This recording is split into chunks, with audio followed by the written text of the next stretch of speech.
welcome to an episode of Historically Marked. This is a Historic National Road edition. I am in Greenfield, Indiana, and it is the county seat of Hancock County, which was named after Declaration of Independence signer John Hancock, sorry. And I got some few things to show you here in this town, including an interpretive panel as always in this series, plus some notable stuff with the name James Whitcomb Riley inserted in there. All right, let's start the tour. This is a major intersection. This is State Highway 9 and US 40, or the National Road. The National Road is this. And then here is that kiosk.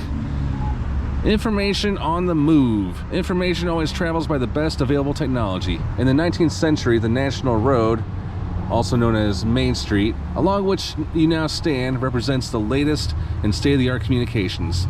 Today, many of us rely on sophisticated networks to keep us up to date. In the 19th century, people relied on the National Road to bring news of family and friends, national movements, and global situations. It was the information superhighway of its day.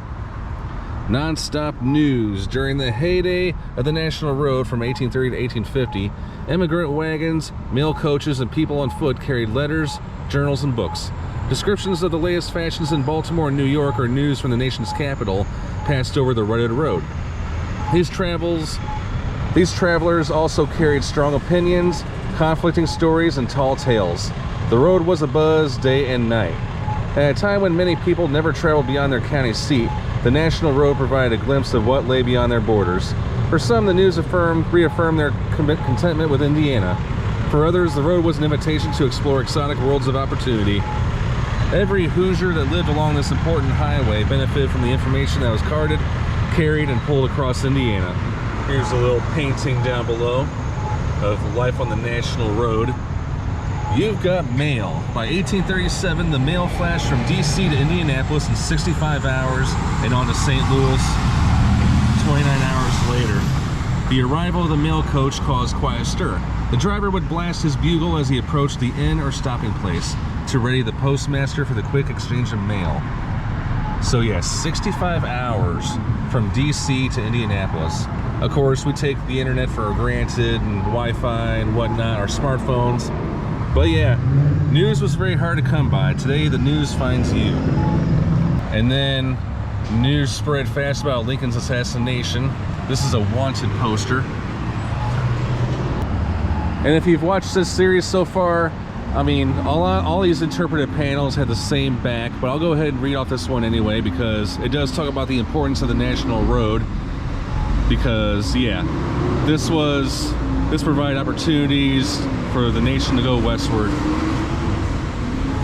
And so the automobile revived the National Road in the 1920s. As cars and trucks took to the road, the federal government established a nationwide network of paved all-weather highways. The old National Road was one of the first routes designated under the new federal highway numbering system in 1926.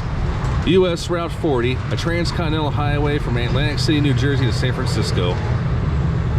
And once again, the road gave rise to new opportunities. Like the blacksmith shops and taverns of the past, gas stations, diners, and motels ushered in a new era of prosperity. And then the 1970s brought to the completion of Interstate 70. US 40 was one of the country's primary east-west routes. And in 2002, the U.S. Secretary of Transportation designated the historic National Road from Maryland to Illinois an All-American Road. Indiana is actively working to preserve its segment of the road, structures, and landscapes along this historic corridor. All right, so technically I was going backwards, as most people prefer to travel the National Road westward. I'm going eastward. I did Illinois 3 years ago.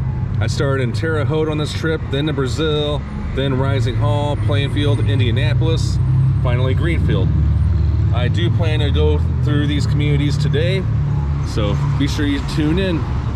All right, so this is the courthouse, and right in front is a statue of James Whitcomb Riley, erected by American school children.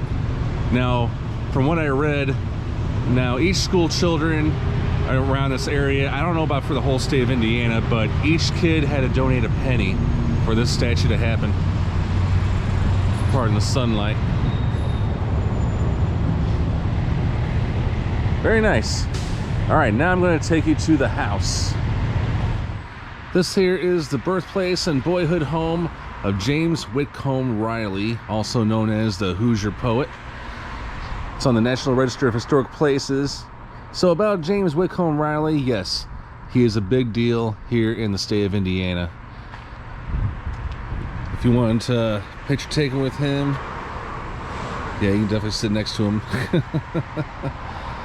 That is an NRHP plaque. I will not be doing a tour today, but seems like a nice day. It looks like they're doing tours right now because I see some people in the back. But here's a historical marker that talks about Riley. Lived from 1849 to 1916. Editor, author, poet, lecturer, and entertainer. One of the best known Hoosiers of all time. Riley first wrote under the name of Benjamin F. Johnson of Boone, and was famous for his use of Hoosier dialect. Yeah, it says the same thing. So among his most famous works include The Little Orphant Annie and The Raggedy Man. I mean, he's had a lot of other works as well.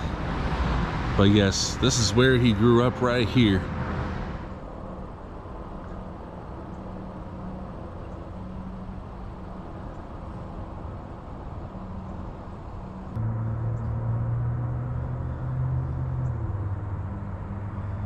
And next door is the Riley Museum. It is usually open the same time as the home. And looking in the backyard, wow, he had a gazebo, gardens, and yes, there is additional parking in the back if anybody does want to do the tours here. Now the museum does display memorabilia and artifacts from Whitcomb Riley's life. And every October, the city of Greenfield holds an annual 4-day-long Riley Festival, which is the third largest outdoor festival in the state. And that's, of course, to celebrate the poet's birthday. But I'm looking at a lot of these other old-fashioned houses. Wow. And people do live in them. Wow. This is awesome. Yeah, sometimes when you're strolling along these sidewalks, it's like, wow. Now, this is a historic home built in 1846 by Dr. N.P. Howard. But now it's a State Farm agent place, but still, it's restored to beauty. This is Rick's Theater, established 2006.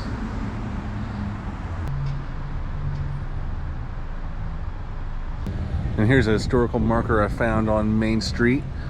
It's about a guy named John William, or Will Vawter. Will Vawter captured the character of rural Hoosiers and the beauty of the Indiana landscape in his art. Born in 1871, he lived in Greenfield by 1880 and worked as an illustrator for local newspapers by 1891. Vawter illustrated works by many Indiana writers, including Greenfield-based authors like his sister, Clara Vawter, and Hoosier poet James Whitcomb Riley. It's got more on the back. It says here, Vawter moved to Brown County in 1909, joined the vibrant art community, and created bold oil paintings of the regional landscape. He exhibited regularly at Lieber Company in Indianapolis and at the Hoosier Salon in Chicago. In 1926, he helped organize the Brown County Art Gallery Association, dedicated to local art. Vawter died in 1941 and is buried in Greenfield. Interesting stuff. Here's a mural called A Barefoot Boy. The big building in front of me, well, across the street, is the Old Masonic Temple. It was constructed in 1895, and it was at one time the largest Masonic temple in the state of Indiana, and the most well-appointed. But now it is called Bradley Hall Events, and weddings and all kinds of different events occur there. So yeah, very magnificent looking building, I should say. And just off the National Road is this parking lot, but it was also the site of old Hancock County Seminary, neath whose crow's nest bell tower James Whitcomb Riley wrote Little Orphant Annie, first published 1885. Interesting. And heading east out of town is Riley Park. Yep, the town definitely loves its favorite son. As part of the park, they have this Hancock County Historical Society old log jail.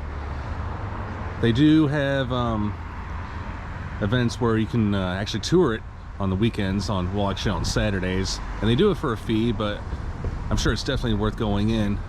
Thanks so much for tuning into this episode of Historically Marked National Road episode in Greenfield, Indiana. And hope I showed you a lot. Stay tuned for more National Road episodes. On to the next town.